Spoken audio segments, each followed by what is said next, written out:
ಇವತ್ತು ಒಂದು ಮಗು ಇಲ್ಲಿ ಬಂದಿದೆ. ಆ ಮಗುವಿನ ಹೆಸರು ಕೃಷ್ಣ. ಅವ್ರ ಪರಿಚಯ ಮಾಡ್ಕೊಳ್ಳೋಣ. ಅದಕ್ಕಿಂತ ಮುಂಚೆ ಒಬ್ಬ ಅತಿಥಿ ನಮಗೋಸ್ಕರ ಮಾತಾಡ್ತಾರೆ, ನೋಡೋಣ.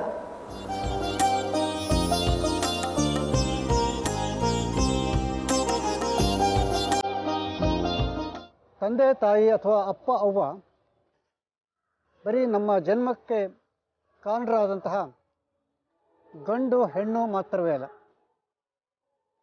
ಅವರು ಬರೀ ಗಂಡು ಹೆಣ್ಣು ಮಾತ್ರವೇ, ಅವರು ಗಂಡು ಹೌದು ಹೆಣ್ಣು ಹೌದು ಲಿಂಗದ ದೃಷ್ಟಿಯಿಂದ. ಆದರೆ ಅವರು ಅದಕ್ಕಿಂತಲೂ ಬಹಳ ಅಮೂರ್ತವಾದಂತಹ ಒಂದು ಭಾವನಾತ್ಮಕ ಸಂಬಂಧವನ್ನು ಹೊಂದಿರತಕ್ಕಂಥವ್ರು.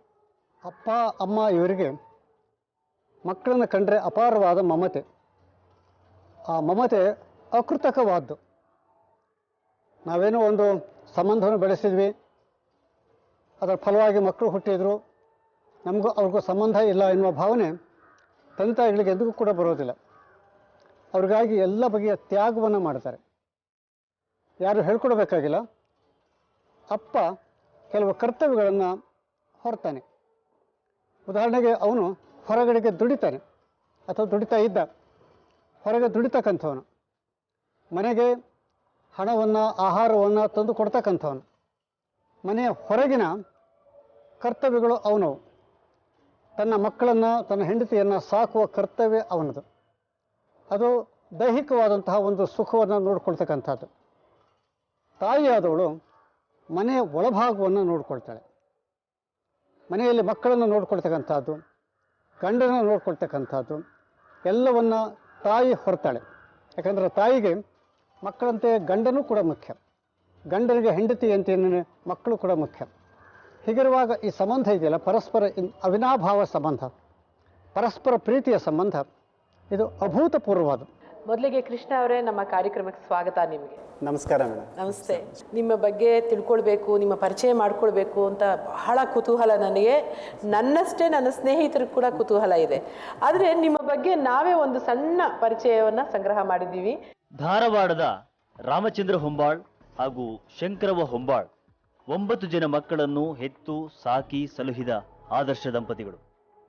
9 ಜನ ಮಕ್ಕಳಲ್ಲಿ 3 ಜನ ಅಂಧ ಮಕ್ಕಳನ್ನು ಪಡೆದ ಇವರು ಎಂದಿಗೂ ಇದು ನಮ್ಮ ದೌರ್ಭಾಗ್ಯ ಎಂದು ಭಾವಿಸಲೇ ಇಲ್ಲ. ಪ್ರೀತಿಯಿಂದ ತಮ್ಮ 9 ಜನ ಮಕ್ಕಳನ್ನು ಸಮಾನ ದೃಷ್ಟಿಯಿಂದ ಬೆಳೆಸಿ ಈ ಸಮಾಜಕ್ಕೆ ಕೊಡುಗೆಯಾಗಿ ನೀಡಿದ್ದಾರೆ.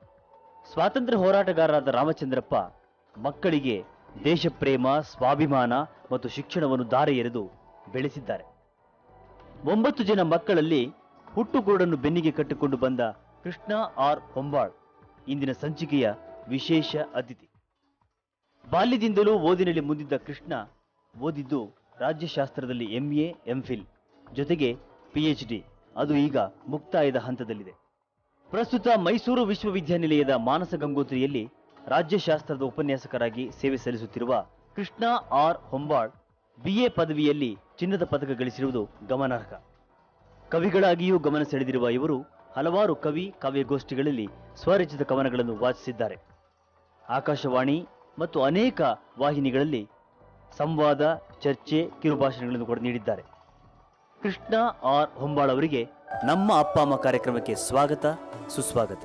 ನಿಮ್ಮ ತಂದೆ ತಾಯಂದ್ರಿಗೆ 9 ಜನ ಮಕ್ಕಳು, ಅದರಲ್ಲಿ 3 ಜನ ಮಕ್ಕಳು ಅಂದರು ಅಂತ. ಹೌದು. ಇದು ಯಾಕೆ, ಏನಾದರೂ ವೈಜ್ಞಾನಿಕವಾಗಿ ಕಾರಣ ಹುಡುಕಿದ್ದೀರಾ? ಪ್ರಾಯಶಃ ನನಗೆ ಏನನ್ಸುತ್ತೆ ಅಂತಂದರೆ, ನಮ್ಮ ಹಿಂದೂ ಧರ್ಮದ ಸಾಂಪ್ರದಾಯಶೀಲ ಸಾಮಾಜಿಕ ವ್ಯವಸ್ಥೆಯಲ್ಲಿ ಅಕ್ಕನ ಮಗಳನ್ನ ಅತ್ತೆ ಮಗಳನ್ನ ಮದುವೆ ಆಗೋದು ಒಂದು ಇದು ಎಂಡೋಗಾಮಸ್ ಮ್ಯಾರೇಜಸ್ ಅಂತ ನಾವೇನು ಹೇಳ್ತೇವೆ, ಈ ಪದ್ಧತಿ ಬಹಳಷ್ಟು ರೂಢಿಯಲ್ಲಿದೆ. ಇದರಿಂದ ಏನಾಗುತ್ತೆ ಅಂತಂದರೆ, ರಕ್ತ ಸಂಬಂಧಿಗಳಲ್ಲಿ ವಿವಾಹವಾಗೋದ್ರಿಂದ ಮಕ್ಕಳಲ್ಲಿ ವಿಕಲತ್ವ ಹೆಚ್ಚಾಗುವ ಸಾಧ್ಯತೆ ಇರುತ್ತೆ, ಹುಟ್ಟುವಂಥ ಮಕ್ಕಳಲ್ಲಿ ವಿಕಲತ್ವ ಹೆಚ್ಚಾಗುವಂಥ ಸಾಧ್ಯತೆ ಇರುತ್ತೆ ಅಂತ ಹೇಳಿ ನನಗೆ ಅನಿಸುತ್ತೆ. ಮತ್ತು ಇದು ವೈದ್ಯಕೀಯವಾಗಿಯೂ ಕೂಡ ಇದನ್ನು ಸ್ವಲ್ಪ ತಕ್ಕ ಮಟ್ಟಿಗೆ ಒಪ್ಪಿಕೊಳ್ಳುವಂಥ ರೀತಿಯಲ್ಲೇ ಈ ಒಂದು ವಾದ ಇದೆ ಅಂತ ನನಗನ್ಸುತ್ತೆ. ಅಂದರೆ ನಿಮ್ಮ ತಂದೆ ತಾಯಂದಿರು ಭಾಳ ಹತ್ತಿರದ ಸಂಬಂಧಿಕರ? ಹೌದು, ನಮ್ಮ ಅಮ್ಮ ನಮ್ಮ ಅಪ್ಪನಿಗೆ ಅತ್ತೆ ಮಗಳು. ಹೀಗಾಗಿ ಇಲ್ಲಿ ಆಮೇಲೆ ಅವ್ರ ಇಬ್ಬರದು ಕೂಡ ಬ್ಲಡ್ ಗ್ರೂಪ್ B ಇದೆ ಅಂತ ನನಗೆ ಇತ್ತೀಚೆಗೆ ಗೊತ್ತಾಗಿದೆ.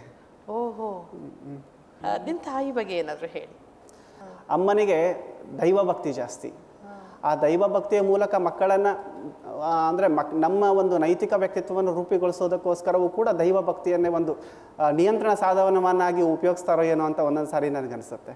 ನಮ್ಮ ಅಮ್ಮನಿಗೆ ಕನಸುಗಳು ಬೀಳೋದು ಜಾಸ್ತಿ ಮೇಡಮ್. ಕನಸುಗಳು ಅಂತಂದರೆ ಅದು ಸಮ್ಟೈಮ್ಸ್ ಅವ್ರು ಹೇಳಿ ದೈವ ನಿರ್ದೇಶಿತ ಕನಸುಗಳೇನೋ ಅನ್ನೋ ರೀತಿಯಲ್ಲಿ ನಿಜ ಆಗ್ತಿತ್ತ ಕನಸುಗಳು? ಅಮ್ಮ ಹೇಳಿದಂತಹ ಅನೇಕ ಕನಸುಗಳು ನನ್ನ ಜೀವನಕ್ಕೆ ಸಂಬಂಧಿಸಿದಂತೆ ನಿಜ ಆಗಿವೆ. ಆಮೇಲೆ ಅವರು ಇವತ್ತು ಫೋನ್ ಮಾಡಿ ಹೇಳ್ತಿದ್ರು, ನನಗೆ ಹಾನಗಲ್ನಲ್ಲಿ ರಾಘವೇಂದ್ರ ಸ್ವಾಮಿಗಳು ಪ್ರತ್ಯಕ್ಷ ಆಗಿದ್ದಾರೆ ಅಂತ ಹೇಳಿ. ನನಗೆ ತುಂಬ ಖುಷಿ ಅನಿಸ್ತಿತ್ತು. ಆವಾಗ ಚಿಕ್ಕವನಿದ್ದಾಗಲೂ ಕೂಡ ಇದನ್ನ ಹೇಳ್ತಿದ್ರು ನನಗೆ.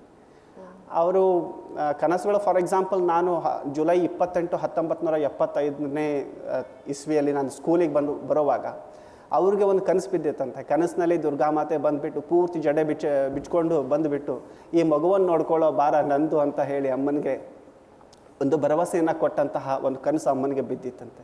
ಅಂದ್ರೆ ನಿಮ್ಮ ತಾಯಿ ಕಥೆಗಳು ಕೂಡ ಹೇಳೋರ ಸಣ್ಣ ವಯಸ್ಸಲ್ಲಿ? ಹೌದು, ನನಗೆ ತುಂಬ ಕಥೆಗಳನ್ನು ಹೇಳ್ತಿದ್ರು ನಮ್ಮಮ್ಮ. ಆ ಕಥೆಗಳು ಕೂಡ ನಮ್ಮ ನೈತಿಕ ವ್ಯಕ್ತಿತ್ವದ ವಿಕಾಸಕ್ಕೆ ಬಹಳಷ್ಟು ಪರಿಣಾಮವನ್ನು ಉಂಟು ಮಾಡಿದ್ವು ಅಂತ ನನಗನ್ಸುತ್ತೆ.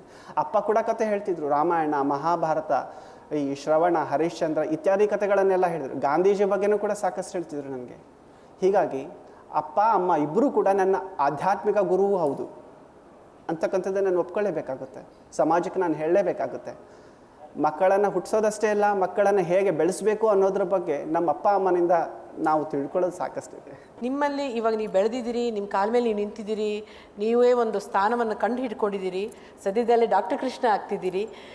ಇಷ್ಟಕ್ಕೆಲ್ಲ ಬಹುಶಃ ನಿಮ್ಮ ತಂದೆ ತಾಯಿ ನಿಮಗೆ ನಿಮ್ಮ ಮನಸ್ಸಿಗೆ ತುಂಬಿದ ಸ್ಥೈರ್ಯ ಕಾರಣ ಅಂತ ಅನ್ಸುತ್ತಲ್ವಾ? ನಿಜ ಮೇಡಮ್. ಆ್ಯಕ್ಚುಲಿ ಅಪ್ಪ ಅಮ್ಮ ಯಾವುದೇ ಕಾರಣಕ್ಕೂ 9 ಮಕ್ಕಳನ್ನು ಹೆಚ್ಚು ಕೂಡ, ಇದರಲ್ಲಿ 3 ಜನ ನಾವು ದೃಷ್ಟಿರಹಿತರಾಗಿ ಹುಟ್ಟಿದರೂ ಕೂಡ ಅದನ್ನು ಅದು ಭಾರ ಅಂತ ಅವ್ರು ತಿಳ್ಕೊಳ್ಳಿಲ್ಲ. ಅಮ್ಮ ಅಂತಂತಂದರೆ ಬರೀ ಅಮ್ಮ ಸಂಬಂಧಗಳ ದೃಷ್ಟಿಯಿಂದ ಅಷ್ಟೇ ಅಮ್ಮ ಅಲ್ಲ, ಅವರು ದೈವತ್ವದ ಒಂದು ರೂಪವಾಗಿ ನಮ್ಮ ಎದುರುಗಡೆ ನಿಲ್ತಾರೆ. ಹೀಗಾಗಿ ನಮ್ಮ ವ್ಯಕ್ತಿತ್ವದ ವಿಕಾಸದಲ್ಲಿ ನಮ್ಮ ತಾಯಿ ಜನನಿ ಮೊದಲ ಗುರು ಅಂತ ನಾವು ಹೇಳ್ತೇವೆ. ಮನೆಯ ಮೊದಲು ಪಾಠಶಾಲೆ, ಜನನಿ ಮೊದಲ ಗುರು ಅಂತ ನಾವು ಹೇಳ್ತೇವೆ. ಅದನ್ನು ಅಕ್ಷರಶಃ ಅವರು ಪ್ರೂವ್ ಮಾಡಿ ತೋರಿಸಿದ್ದಾರೆ. ಆಮೇಲೆ ಅಪ್ಪ ಕೂಡ ಅಷ್ಟೇ, ಯಾವುದೇ ಕಾರಣಕ್ಕೂ ಹುಟ್ಟಿದ ಮಕ್ಕಳು ಸಮಾಜಕ್ಕೆ ಆಗಲಿ ಕುಟುಂಬಕ್ಕಾಗಲಿ ಹೊರೆ ಆಗದಂತೆ ಅವರು ಬೆಳಿಬೇಕು ಅಂತಕ್ಕಂಥ ಆಶಯ ಅವ್ರದ್ದಾಗಿತ್ತು. ಅತಿ ಸ್ವಾಭಿಮಾನಿ, ನಮ್ಮ ಮನೆಯಲ್ಲಿ ನಮ್ಮ ತಂದೆ ಸ್ವಾಭಿಮಾನಿಗಳು. ಆ ಸ್ವಾಭಿಮಾನವನ್ನು ಅವರು ಬೆಳೆಸ್ಕೊಂಡು ನಮಗೂ ಕೂಡ ಸ್ವಾಭಿಮಾನದ ಪಾಠವನ್ನು ಕಲಿಸಿದ್ರು. ಎಟ್ ದ ಸೇಮ್ ಟೈಮ್ ನೈತಿಕವಾಗಿ ಮತ್ತು ಆಧ್ಯಾತ್ಮಿಕವಾಗಿ ನಮ್ಮ ವ್ಯಕ್ತಿತ್ವವನ್ನು ವಿಕಾಸಗೊಳಿಸಲಿಕ್ಕೆ ಕೂಡ ಪ್ರಾರಂಭದಿಂದಲೇ ಪ್ರಯತ್ನ ಪಟ್ಟಿರೋದು ನಮ್ಮ ಒಂದು ಸುದೈವ ಅಂತಲೇ ನಾವು ಹೇಳಬೇಕಾಗುತ್ತೆ. ಕೃಷ್ಣ ಅವರೇ, ನೀವು ನಿಮ್ಮ ತಂದೆ ತಾಯಿಯಂದ್ರಿಗೆ ಯಾವತ್ತಾದರೂ ನಾನು ಹೊರೆ ಆಗಿಬಿಟ್ನಾ, ಅಯ್ಯೋ ನಾನು ಸಾಮಾನ್ಯರಂತೆ ನಾನು ಕೂಡ ಕಣ್ಣು ಕಾಣಿಸಿದ್ರೆ ಚೆನ್ನಾಗಿರ್ತಿತ್ತು ಅಂತ ಯಾವತ್ತಾದರೂ ನೋವು ಆಗಿದೆಯಾ? ಮೇಡಮ್, ನನಗೆ ಆ್ಯಕ್ಚುಲಿ ಹೇಳಬೇಕಂದ್ರೆ ನಮ್ಮ ತಂದೆ ತಾಯಿಗೆ ನಾನು ಹೊರೆ ಆದೆ ಅಂತ ನನಗೆ ಯಾವಾಗಲೂ ಅನ್ನಿಸ್ಲಿಲ್ಲ, ವೈಯಕ್ತಿಕವಾಗಿ ಹೇಳೋದಾದರೆ. ಆದರೆ ಹೊರೆ ಆಗಬಾರ್ದು ಅಂತಕ್ಕಂಥ ಮನೋಭಾವನೆ ನನ್ನಲ್ಲಿತ್ತು. ಆಮೇಲೆ ನಾನು ಆ್ಯಕ್ಚುಲಿ SSLC ಮುಗಿದ ಮೇಲೆ 2 ವರ್ಷ ಟೆಕ್ನಿಕಲ್ ಕೋರ್ಸ್ ಮುಗಿಸುವಂತಹ ಒಂದು ಪರಿಸ್ಥಿತಿ ಬಂತು ನನಗೆ. ಟೆಕ್ನಿಕಲ್ ಕೋರ್ಸಲ್ಲಿ ನನಗೆ ಇಂಟ್ರೆಸ್ಟ್ ಇರಲಿಲ್ಲ, ಆದರೆ ಶಿಕ್ಷಣ ಕ್ಷೇತ್ರಕ್ಕೆ ನಾನು ಹೋಗುವಂತಹ ಒಂದು ಆಸಕ್ತಿ ಇದ್ದವನು ಟೆಕ್ನಿಕಲ್ ಕೋರ್ಸಿಗೆ ಹೋಗುವಂಥದ್ದು ಬಂತು ಪ್ರಸಂಗ. ಆದರೂ ಅದನ್ನು ಪೂರೈಸಲೇಬೇಕು ಅಂತಕ್ಕಂಥದ್ದು ಒಂದು ಅನಿವಾರ್ಯತೆ ಇತ್ತು. ಅದರ ನಂತರ ನಾನು ಶಿಕ್ಷಣ ಕ್ಷೇತ್ರಕ್ಕೆ ಧುಮುಕುವಂಥ ಅವಶ್ಯಕತೆ ಬಂತು. ಆ ಸಂದರ್ಭದಲ್ಲಿ ನಾನು ಯೋಚನೆ ಮಾಡ್ತಕ್ಕಂಥದ್ದು ಏನಂತಂದರೆ, ಶೈಕ್ಷಣಿಕವಾಗಿ ನನ್ನಲ್ಲಿರ್ತಕ್ಕಂತಹ ಪ್ರತಿಭೆ ಮತ್ತು ಸಾಮರ್ಥ್ಯ ನವೋನ್ಮೇಷ ಶಾಲಿನಿಯಾಗಿ ಧುಮುಕಿ ಸಮಾಜಕ್ಕೆ ಅದು ಪ್ರಯೋಜನಕಾರಿ ಆಗಬೇಕು ಅಂತಕ್ಕಂಥ ಆಸೆ ನನ್ನಲ್ಲಿತ್ತು. ಆ ಆಸೆಗೆ ನಮ್ಮ ಅಪ್ಪ ನಿಜವಾಗ್ಲೂ ಹೇಳಬೇಕಂದ್ರೆ ಒಂದು ಸಹಕಾರವನ್ನು ನೀಡಿದರು. ಅದು ಆ ಆಸೆ ಬರೀ ಆಸೆ ಆಗದೇನೆ ಅದು ಏನಿದೆ ಅದು ಪ್ರಯೋಜನಕಾರಿ ಆಗೋ ರೀತಿಯಲ್ಲಿ ನನಗೆ ಒಂದು ಶಕ್ತಿಯನ್ನು, ಪುಷ್ಟಿಯನ್ನು ತುಂಬಿದ್ರು. ಮತ್ತು ನನ್ನ ವ್ಯಕ್ತಿತ್ವದಲ್ಲಿ ಒಬ್ಬ ಉಪನ್ಯಾಸಕನನ್ನು ರೂಪಿಸೋದಕ್ಕೆ ಅವರು ಕೂಡ ಪ್ರಾಮಾಣಿಕವಾಗಿ ಪ್ರಯತ್ನ ಪಟ್ಟರು. ನಿಮ್ಮ ತಂದೆ ಮೂಲತಃ ಸ್ವಾತಂತ್ರ್ಯ ಹೋರಾಟಗಾರರು, ಕ್ವಿಟ್ ಇಂಡಿಯಾ ಅದರಲ್ಲೆಲ್ಲ ಭಾಗವಹಿಸಿದ್ರು. ಅವರ ಯಾವ ಸ್ವಭಾವ ಗುಣ ನಿಮಗೆ ಆದರ್ಶವಾಯಿತು? ಒಂದು ವ್ಯಕ್ತಿ ಒಬ್ಬ ದೇಶಕ್ಕೋಸ್ಕರ ಬಲಿಯಾದರೆ ಅದು ತಪ್ಪೇನಲ್ಲ. ಒಂದು ವ್ಯಕ್ತಿ ಒಂದು ಕುಟುಂಬಕ್ಕೋಸ್ಕರ ತ್ಯಾಗ ಮಾಡೋದು ಎಷ್ಟು ಮುಖ್ಯನೋ ಹಾಗೆ ಒಂದು ವ್ಯಕ್ತಿ ದೇಶಕ್ಕೆ ಕೂಡ ಇಂಪಾರ್ಟೆಂಟ್ ಅಂತ. ಅವರು 1942ರಲ್ಲಿ ಕ್ವಿಟ್ ಇಂಡಿಯಾ ಮೂವ್ಮೆಂಟಿಗೆ ಧುಮುಕಿದ್ರನ ನಿಜ, ಆದರೆ ಇತರರಂತೆ ಅವರು ಪ್ರಸಿದ್ಧಿ ಆಗಲಿ ಅಂತಕ್ಕಂಥದ್ದು ಒಂದು ಇದು ಇದೆ. ಅವರು ಪ್ರಸಿದ್ಧಿ ಆಗಲಿಲ್ಲ. ಅವ್ರು ಈಗಲೂ ಕೂಡ ಹೇಳ್ತಾರೆ, ಪ್ರಸಿದ್ಧಿಗಿಂತಲೂ ಕೀರ್ತಿ ಇಂಪಾರ್ಟೆಂಟು. ಕೀರ್ತಿ ಒಂದು ಸತ್ಕ್ರಿಯಾಶೀಲ ವ್ಯಕ್ತಿಯಿಂದ ಬರ್ತಕ್ಕಂಥದ್ದು. ಬರೀ ಪ್ರಸಿದ್ಧಿ ಅಂತಕ್ಕಂಥದ್ದು ಪತ್ರಿಕೆಯಲ್ಲಿ ಮಾಧ್ಯಮಗಳಲ್ಲಿ ಹೆಸರು ಬಂದುಬಿಟ್ರೆ ಪ್ರಸಿದ್ಧಿ ಹೋಗ್ಬಿಡ್ತು. ಆದರೆ ಪ್ರಾಮಾಣಿಕವಾಗಿ ಒಬ್ಬ ವ್ಯಕ್ತಿ ಕೀರ್ತಿವಂತನಾಗಬೇಕಾದ್ರೆ ಅವನು ಸತ್ಕ್ರಿಯಾಶೀಲನಾಗಬೇಕು, ಒಳ್ಳೆಯ ಕೃತಿಗಳಲ್ಲಿ ನಿರತನಾಗಬೇಕು, ಅದು ಫಲಕಾರಿಯಾಗುವಂತಹ ಕೃತಿಗಳನ್ನು ಅವನು ಮಾಡಬೇಕು ಅಂತ ಅಪ್ಪ ಹೇಳ್ತಾರೆ ನನಗೆ, ಇವತ್ತು ಕೂಡ ಹೇಳ್ತಾ ಇರ್ತಾರೆ. ಕೃಷ್ಣರವರೇ, 3 ಜನ ಅಂಧ ಮಕ್ಕಳು ಅಂತ ಹೇಳ್ತೀರಿ ನಿಮ್ಮ ತಾಯಿಗೆ. ಹೌದು. ಆಕೆ ಮನೋಭಾವ ಹೇಗಿತ್ತು, ಮನಸ್ಥಿತಿ ಹೇಗಿತ್ತು? ಯಾಕಂದರೆ ನೀವು ಕವಿಗಳು ಕೂಡ, ಮೇಷ್ಟ್ರು ಕೂಡ. ಆ ಕವಿ ಭಾಷೆಯಲ್ಲಿ ಅಥವಾ ನಿಮ್ಮ ಮೇಷ್ಟ್ರ ಹೃದಯದಲ್ಲಿ ಆ ತಾಯಿಗೆ ಏನು ಸ್ಥಾನ ಕೊಟ್ಟಿದ್ದೀರಿ? ನಾವು ನನ್ನ ಅವ್ವನಿಗೆ ಒಂದು ದೈವತ್ವದ ಸ್ಥಾನವನ್ನು ಕೊಟ್ಟಿದ್ದೇನೆ. She is a living god on the earth. ಆದ್ದರಿಂದ ಭಾವನೆಗಳಿಗೆ ಏನಿದೆ, ಶಬ್ದಗಳಲ್ಲಿ ಭಾವನೆಗಳನ್ನು ಆ್ಯಕ್ಚುಲಿ ಬಂಧಿಸಿಡಲಿಕ್ಕೆ ಸಾಧ್ಯ ಆಗೋದಿಲ್ಲ. ಹೀಗಾಗಿ ನನ್ನ ಅಮ್ಮನಿಗೆ ನಾನು ಒಂದು ದೈವತ್ವದ ಸ್ಥಾನವನ್ನು ಕೊಟ್ಟಿದ್ದೇನೆ. ಅಲ್ಲ, ಆಕೆ ಮನೋಭಾವ ಹೇಗಿತ್ತು ಅಂತ. ಈಗ 3 ಜನ ಮಕ್ಕಳು ಈ ಥರ, ಆದರೆ ಆಕೆ ಮನಸ್ಥಿತಿ ಹೇಗಿತ್ತು? ಅವರು ಎಷ್ಟೋ ಸಂದರ್ಭದಲ್ಲಿ ನಮ್ಮನ್ನು ಎನ್ಕರೇಜ್ ಮಾಡುವಂಥ ಸಂದರ್ಭದಲ್ಲಿ ಹೇಳ್ತಾರೆ, ಕಣ್ಣಿರೋರು ನಿಮ್ಗಿಂತಲೂ ಏನು ಮಾಡ್ತಾರೋ, ಕಣ್ಣಿರೋರನ್ನ ಮೀರಿಸುವಂಥ ಸಾಮರ್ಥ್ಯ ನಿಮಗಿರುವ ಮುಂದೆ ನೀವು ಯಾಕೆ ಜಗತ್ತಿಗೆ ಹೆದರ್ತೀರಿ ಅಂತಕ್ಕಂಥ ಮಾತನ್ನು ಹೇಳಿದಾಗ ನನಗೆ ಒಂದೊಂದು ಸಾರಿ ಒಂದು 3 ಸಾಲಿನ ಒಂದು ಪದ್ಯ ನಾನು ಬರೆದಿರೋದು ಯಾವಾಗಲೂ ನೆನಪಾಗ್ತಾ ಇರುತ್ತೆ. ಹೇಳಿ. ಇಲ್ಲ ಕುರುಡುತನದ ಭೀತಿ ನನ್ನೊಳರಿರೋ ಆತ್ಮಜ್ಯೋತಿ, ನಮ್ಮೊಳಿರಲು ಆತ್ಮಜ್ಯೋತಿ, ಬೇಡ ಜಗದ ಕಪಟ ಪ್ರೀತಿ ಅನ್ನುವಂತಹ ಒಂದು 3 ಸಾಲಿನ ಪದ್ಯ ಸಾಮಾನ್ಯವಾಗಿ ನನಗೆ ಜ್ಞಾಪಕ ಬರ್ತಾ ಇರುತ್ತೆ. ಆ ಪದ್ಯವನ್ನು ನಾನು ಹೇಳುವಂತಹ ಸಂದರ್ಭದಲ್ಲಿ ಅಮ್ಮ ಕೊಟ್ಟಂತಹ ಆ ಒಂದು ಸ್ಫೂರ್ತಿ, ಆಮೇಲೆ ಅಪ್ಪ ನೀಡಿದಂತಹ ಒಂದು ವಾಟ್ ಯು ಕಾಲ್ ಅದೊಂದು ಅಡ್ವೈಸ್, ಸಲಹೆ ಆಗಲಿ, ಆಮೇಲೆ ಎನ್ಕರೇಜ್ ಮಾಡುವಂತಹ ರೀತಿಯಲ್ಲಿ ಅವೆಲ್ಲವುಗಳು ನಮಗೆ ನೆನಪಿಗೆ ಬರ್ತಾ ಇರುತ್ತೆ. ಹೀಗಾಗಿ ಇಂತಹ ಒಂದೊಂದು ಕವನಗಳು ಕೂಡ ಸಾಮಾನ್ಯವಾಗಿ ಸಮಾಜಕ್ಕೆ ಸವಾಲನ್ನೆಸೆಯುವಂತಹ ಇಂತಹ ಕೆಲವು ಚುಟುಕುಗಳು ನನ್ನಿಂದ ಬರೆಯಲ್ಪಟ್ಟಿದ್ರೆ it is because of them only. ಸ್ನೇಹಿತರೆ, ಕೃಷ್ಣ ಹೇಳಿದಾಗೆ ಆಗಿನ ಕಾಲದ ತಂದೆ ತಾಯಿಗಳು, ಅಂದರೆ ಇವ್ರ ತಂದೆ ಹೇಳ್ತಿದ್ರು, ಒಬ್ಬ ಮಗ ರಾಷ್ಟ್ರಕ್ಕೋಸ್ಕರ ಮಾಡಿದ್ರೂ ಕೂಡ ಸೈರಿ ಇತ್ತು. ಅಂದರೆ ರಾಷ್ಟ್ರ ಪ್ರೇಮ, ಅವರ ತಾಯಿಯವರು ಅವರಲ್ಲಿ ಭಕ್ತಿ, ನೀತಿಕತೆಗಳು, ಸ್ಥೈರ್ಯ, ಧೈರ್ಯ ಇವನ್ನೆಲ್ಲ ತುಂಬುತ್ತಿದ್ರು ಅಂತ. ಆದರೆ ಈಗಿನ ಕಾಲದಲ್ಲಿ ಏನಂತೀರಿ, ಅದು ಉದಾರೀಕರಣನೋ ಆಧುನೀಕರಣನೋ ಅಥವಾ ಜನ್ರೇಷನ್ ಗ್ಯಾಪು, ಇದನ್ನೆಲ್ಲ ತಂದೆ ತಾಯಿ ಮಕ್ಕಳಿಗೆ ಹೇಳ್ಕೊಡ್ತಿದ್ದಾರಾ ಅಥವಾ ಅವರು ಮಕ್ಕಳಿಂದ ಏನು ಅಪೇಕ್ಷೆ ಪಡ್ತಿದ್ದಾರೆ ಅನ್ನೋದೇ ನಮಗೊಂದು ಸಣ್ಣ ಸಂದೇಹ ಆಗುತ್ತೆ. ಇದು ನನ್ನ ಸಂದೇಹ ಮಾತ್ರ ಅಲ್ಲ, ಇಲ್ಲೊಬ್ಬರು ಚಿಂತಕರಿದ್ದಾರೆ, ಅವರು ಕೂಡ ಇದೇ ಸಂದೇಹನ ವ್ಯಕ್ತಪಡಿಸ್ತಾರೆ. ಬನ್ನಿ, ಅವ್ರು ಯಾರು, ಅವ್ರು ಏನು ಹೇಳಿದ್ದಾರೆ ಅಂತ ನೋಡೋಣ. ಇವತ್ತಿನ ಅಪ್ಪ ಅಮ್ಮ ಹೇಗಿದ್ದಾರೆ, ಹಿಂದೆ ಅಪ್ಪ ಅಮ್ಮ ಹೇಗಿದ್ದರು, ಇದರ ಬಗ್ಗೆ ನಾವು ವಿಚಾರ ಮಾಡಿದಾಗ ಹಿಂದಿನ ಅಪ್ಪ ಅಮ್ಮ ಕಾಯಕಕ್ಕೆ ಮಹತ್ವ ಕೊಡ್ತಾಯಿದ್ರು. ಭ್ರಷ್ಟಾಚಾರ, ಕೊಲೆ, ಸುಲಿಗೆ ಇವುಗಳಿಂದ ದೂರ ಇರುವಂಥ ರೀತಿಯಲ್ಲಿ ಮಕ್ಕಳನ್ನು ಅತ್ಯಂತ ಶ್ರಮಜೀವಿಗಳಾಗಿ ಬೆಳೆಸ್ತಾಯಿದ್ರು. ಕೊಳ್ಳುಬಾಕತನದಿಂದ ದೂರ ಇದ್ದರು. ಜಗತ್ತಿನಲ್ಲಿ ನನಗಾಗಿ ಅಷ್ಟೇ ಅಲ್ಲ, ಇನ್ನೊಬ್ಬರಿಗಾಗಿಯೂ ನಾನು ಬದುಕಬೇಕು ಅನ್ನುವಂಥ ರಾಷ್ಟ್ರ ಪ್ರೇಮವನ್ನು ತುಂಬುವಂಥ ಅಪ್ಪ ಅಮ್ಮಂದಿರು ಎಲ್ಲ ಕಡೆಯೂ ಕಾಣಸಿಗ್ತಾಯಿದ್ರು.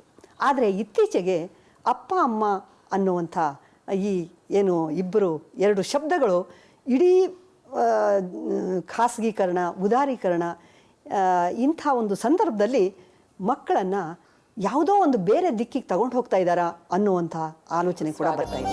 ಕೃಷ್ಣರವರೇ, ತಂದೆ ತಾಯಂದಿರ ಅಪೇಕ್ಷೆಯಲ್ಲಿ ಏನಾದರೂ ಬದಲಾವಣೆಗಳಾಗಿದೆಯಾ?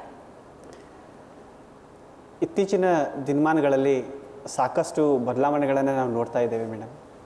ಈಗ ಏನು ಹೇಳ್ತೇವೆ ನಾವು, ತಾಂತ್ರಿಕ ಕ್ರಾಂತಿಯಾಗಿದೆ, ಕೈಗಾರಿಕಾ ಕ್ರಾಂತಿಯಾಗಿದೆ, ಸಂಪರ್ಕ ಕ್ರಾಂತಿಯಾಗಿದೆ. ಈ ಒಂದು ಹಿನ್ನೆಲೆಯಲ್ಲಿ ಜಗತ್ತು ತುಂಬ ಚಿಕ್ಕದಾಗ್ತಾ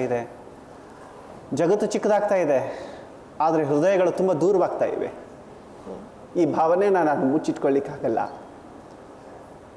ಆದರೆ ಈ ಹಣವನ್ನು ಗಳಿಸುವ ಒಂದು ಹುಮ್ಮಸ್ಸಿನಲ್ಲಿ ಮಕ್ಕಳು ತಂದೆ ತಾಯಿಗಳಿಂದ ದೂರವಾಗ್ತಾ ಇದ್ದಾರೆ ಒಂದು ಕಡೆ. ಆದರೆ ಇನ್ನೊಂದು ಕಡೆ ತಂದೆ ತಾಯಿಗಳು ಈ ಕಮೋಡಿಫಿಕೇಷನ್ ಲೈಫ್ಗೆ ಒಳಗಾಗಿ ಇಬ್ಬರು ಎಂಪ್ಲಾಯೀಸ್ ಆಗಬೇಕು, ಫಾದರ್ ಮದರ್ ಇಬ್ಬರು ಎಂಪ್ಲಾಯೀಸ್ಗಳಾಗಬೇಕು, ಗಂಡ ಹೆಂಡತಿ ಇಬ್ಬರು ಉದ್ಯೋಗಿಗಳಾಗಬೇಕು, ಬೆಳೀತಾ ಇರ್ತಕ್ಕಂತಹ ಬೆಲೆಗೆ ತಕ್ಕಂತೆ ಹಣವನ್ನು ಗಳಿಸಬೇಕು ಅನ್ನೋ ಇದು ಒಂದು ವೈಭವೋಪೇತ ಬದುಕಿಗಾಗಿ ಅವರು ಕೂಡ ಜೋತು ಬಿದ್ದು ಮಗ ಹೆಚ್ಚು ಹಣವನ್ನು ತಂದು ಕೊಡಬೇಕು, ಮಗ ಕಾರ್ ತಗೋಬೇಕು, ಏರೋಪ್ಲೇನ್ ತಗೋಬೇಕು, ಪ್ಲೇನ್ ತಗೋಬೇಕು, ಟ್ರೈನ್ ತಗೋಬೇಕು, ಆ ಕಾರಣಕ್ಕೋಸ್ಕರ ಹೆಚ್ಚು ಹಣವನ್ನು ವ್ಯಯ ಮಾಡಬೇಕು. ಹೀಗಾಗಿ ಮಕ್ಕಳಿಂದ ತಂದೆ ತಾಯಿಗಳು ಈಗ ಮೌಲ್ಯಭರಿತ ಬದುಕಿಗಿಂತಲೂ ಹೆಚ್ಚಾಗಿ ಅವರು ಹಣವನ್ನು ಗಳಿಸ್ಬೇಕು ಅಂತಕ್ಕಂಥದ್ದು. ಮಕ್ಕಳು ಹೆಚ್ಚು ಹಣವನ್ನು ಗಳಿಸ್ಬೇಕು, ಮಕ್ಕಳು ರ್ಯಾಂಕ್ ಪಡಿಬೇಕು, ನಾಲೆಜ್ನಲ್ಲಿ ಬ್ಲ್ಯಾಂಕ್ ಇದ್ದರೂ ಪರವಾಗಿಲ್ಲ, ರ್ಯಾಂಕ್ ಪಡಿಬೇಕು. ಈ ಥರನಾದಂತಹ ಹುಚ್ಚು ಕಲ್ಪನೆಗಳಲ್ಲಿ ಆಧುನಿಕ ತಂದೆ ತಾಯಿಗಳು ಹೆಚ್ಚು ನಿರತರಾಗ್ತಾ ಇದ್ದಾರೆ ಅಂತಕ್ಕಂಥ ಒಂದು ನತದೃಷ್ಟಕರ ಸಂಗತಿಯನ್ನು ನಿಮ್ಮ ಎದುರುಗಡೆ ನಾನು ಹೇಳಬೇಕಾಗುತ್ತೆ. ಎಲ್ಲೋ ಒಂದು ಕಡೆ ಕಷ್ಟ ಆಗುತ್ತೆ, ಈ ಕಟು ಸತ್ಯನ ಒಪ್ಕೊಳ್ಳೋದಿದೆಯಲ್ಲ ಅದು ಸ್ವಲ್ಪ ಕಷ್ಟ. ಕೃಷ್ಣರವರೇ, ನಿಮ್ಮ ತಂದೆ ತಾಯಿನ ನೀವು ನೋಡ್ಲಿಕ್ಕೆ ಆಗಲೇ ಇಲ್ಲ, ಅದೊಂದು ನನಗೆ ಬಹಳ ಬೇಜಾರಾದಂಥ ಒಂದು ಸಂಗತಿ. ನಿಮ್ಮ ಕಲ್ಪನೆಯಲ್ಲಿ ನಿಮ್ಮ ತಂದೆ ತಾಯಿ ಹೇಗಿದ್ರು ಅಂದ್ಕೊಳ್ತೀರಿ? ಹೇಗಿದ್ದಾರೆ, ಅವ್ರ ರೂಪ ಹೇಗಿದ್ದಾರೆ ಅಂತ ನೀವು ಕಲ್ಪಿಸ್ಕೊಂಡಿದ್ದೀರಿ? ನನ್ನಪ್ಪ ನನ್ನವ್ವ, ನನ್ನಪ್ಪ ನನ್ನವ್ವ ನನ್ನುಸಿರು ಜೀವ, ನಮ್ಮಪ್ಪ ನಮ್ಮವ್ವ ನಮ್ಮುಸಿರು ಜೀವ, ನನ್ನೆದೆಯ ಗೂಡಿನಲ್ಲಿ ಸಾವಿರದ ಸ್ಫೂರ್ತಿಯನ್ನು ತುಂಬಿದ ಜೀವ, ನಮ್ಮೆದೆಯ ಗೂಡಿನಲ್ಲಿ ಸಾವಿರದ ಸ್ಫೂರ್ತಿಯನ್ನು ತುಂಬಿದ ಜೀವ. ಕತ್ತಲೆಯ ದಾರಿಯಲ್ಲಿ ಕರುಣೆಯ ಕಿರಣಗಳ ಬೀರುತ್ತ ಬೆಳೆಸಿದರು, ಕೈ ಹಿಡಿದು ನಮ್ಮನ್ನು ನಡೆಸಿದರು ಬಹುದೂರ. ನಿಮ್ಮ ಜೊತೆ ನಿಮ್ಮ ಪತ್ನಿಯವರು ಬಂದಿದ್ದಾರೆ, ನಿಮ್ಮ ಅಕ್ಕ ಬಂದಿದ್ದಾರೆ, ಹೌದು. ಅವ್ರ ಜೊತೆ ಎಲ್ಲ ಮಾತಾಡಿ ಬರ್ತೀನಿ. ದಯವಿಟ್ಟು ಮೇಡಮ್. ನಮಸ್ತೆ ಶೈಲಾ. ನನಗೊಂದು ಪ್ರಶ್ನೆ, ಅಫ್ಕೋರ್ಸ್ ನಿಮ್ಗೆಲ್ಲನೂ ಕೇಳಿರ್ತಾರೆ. ಕೃಷ್ಣರಾವ್ನ ನೀವು ಮೊದಲು ಭೇಟಿ ಮಾಡಿದ್ಯಾ? ಅವಾಗ ನಮ್ಮ ಮನೆಗೆ ಅವಾಗ ನಮ್ಮ ಅಮ್ಮನ ಸ್ಟೂಡೆಂಟ್ ಇದ್ರು ಅವರು. ಅವಾಗ ನಮ್ಮ ಮನೆಗೆ ಬರ್ತಿದ್ರು, ಬಂದು ಅವ್ರದ್ದು ಫೀಲಿಂಗ್ಸ್ ಎಲ್ಲ ಹೇಳ್ತಿದ್ರು. ಅಂದ್ರೆ ನನಗೆ ಓದಕ್ಕೆ ತುಂಬಾ ಕಷ್ಟ, ಯಾರು ಓದ್ಕೊಡಕ್ಕಿಲ್ಲ ನನಗೆ, ಆ ಥರ ಹೇಳ್ತಿದ್ರು. ಅವಾಗ ನನಗೆ ಅನಿಸ್ತಿತ್ತು, ನಾನು ಯಾಕೆ ಮದುವೆ ಆಗಬಾರ್ದು ಅವ್ರನ್ನ. ಓ, ನೀವು ಪ್ರೀತಿ ಮಾಡಿ ಮದುವೆ ಆಗಿದ್ದಾ? ಅರೆ, ಸೀಕ್ರೆಟ್ ಹೇಳಲೇ ಇಲ್ಲ ಕೃಷ್ಣರವರೇ ನೀವು. ಲವ್ ಮ್ಯಾರೇಜ್ ನಿಮ್ದು. ನಾನು ಈಗ ನೋಡಿದೆ, ಅಫ್ಕೋರ್ಸ್ ನೀವು ಅವನ್ನ ಕರ್ಕೊಂಡು ಬಂದ್ರಿ, ಒಂದೊಂದು ರೀತಿಯಿಂದ ಅವ್ರಿಗೆ ಸಪೋರ್ಟಿವ್ ಆಗಿದ್ದೀನಿ, ಎಲ್ಲ ರೀತಿಯಿಂದ. ಹೌದಾ? ಹೌದು. ಖುಷಿಯಾಗಿದ್ದೀರಾ? ಎಸ್. ನಿಮ್ಮ ಅಣ್ಣನ ಕೇಳಲ್ಲ ಅದೇ ಪ್ರಶ್ನೆ? ಕೇಳಿ. ಸರ್ ನಮಸ್ಕಾರ. ನಿಮ್ಮ ತಂಗಿಯವರು ಕೃಷ್ಣರವ್ರನ್ನ ಆರಿಸ್ಕೊಂಡಾಗ ನಿಮ್ಗೇನು ಅನ್ನಿಸ್ತು? ಒಂದು ರೀತಿಯಿಂದ ದುಃಖನೂ ಆಯಿತು, ಮತ್ತೆ ಸಂತೋಷನೂ ಆಯಿತು. ಒಂದು ಕಣ್ಣಿಲ್ಲಾರ್ದವ್ರಿಗೆ ಒಂದು ಜೀವನವನ್ನು ಕೊಟ್ಟಿದ್ದಾರೆ ಅಂತ ಒಂದು ಸಂತೋಷನೂ ಆಯಿತು. ಅರೆ, ನನ್ನ ತಂಗಿ ಈ ಥರ ಇನ್ನೂ ಚೆನ್ನಾಗಿರೋರನ್ನ ಕಟ್ಕೋಬೋದಾಗಿತ್ತೆ ಅಂತಲೂ ಅನ್ನಿಸ್ತು. ಆದರೆ ಈಗ ಅನ್ನಿಸ್ತಾ ಇದೆ ನಿಮ್ಗೆ? ಈಗ ಚೆನ್ನಾಗಿನೇ ಅನಿಸುತ್ತೆ. ಕರೆಕ್ಟ್, ನನ್ನ ತಂಗಿ ಮಾಡಿದ್ದೆ ಸರಿ ಅನಿಸುತ್ತೆ. ಒಟ್ಟಿನಲ್ಲಿ ನನ್ನ ತಂಗಿ ಚೆನ್ನಾಗಿದ್ರೆ ಸಾಕು. ಎಷ್ಟು ಜನ ಹೆಣ್ಮಕ್ಳು ನಿಮ್ಮ ತಂದೆ ತಾಯಿ ಅಂದ್ರಿ? ನಾವು 5 ಜನ ಹೆಣ್ಮಕ್ಳು, 4 ಜನ ಗಂಡ್ಮಕ್ಳು. 5 ಜನ ಹೆಣ್ಮಕ್ಳು, 4 ಜನ ಗಂಡ್ಮಕ್ಳು. 4 ಜನ ಗಂಡ್ಮಕ್ಳು. ಹೇಳಿ ವೃಂದ ಅವ್ರೆ, ನೀವು ಚಿಕ್ಕ ವಯಸ್ಸಲ್ಲಿ ಅವ್ರ ಜೊತೆಲ್ಲ ಏನೇನು ಆಟ ಆಡ್ತಾ ಇದ್ರಿ, ಹೇಗೆ ನಡ್ಕೊಳ್ತಿದ್ರಿ, ಹೇಗಿದ್ದೀರಿ? ನಾವು ಚಿಕ್ಕ ವಯಸ್ಸಲ್ಲಿ ಎಲ್ಲೂ ಒಟ್ಟಿಗೆ ಸೇರಿ ಆಟ ಆಡ್ತಾ ಇದ್ವಿ, ಚೆನ್ನಾಗೇನೆ ಇದ್ವಿ ನಾವು. ತುಂಬಾ ಬುದ್ಧಿವಂತರು ಅವ್ರು, ನಮ್ಮೆಲ್ಲರಿಗಿಂತನೂ ತುಂಬಾ ಬುದ್ಧಿವಂತರು ಅವರು.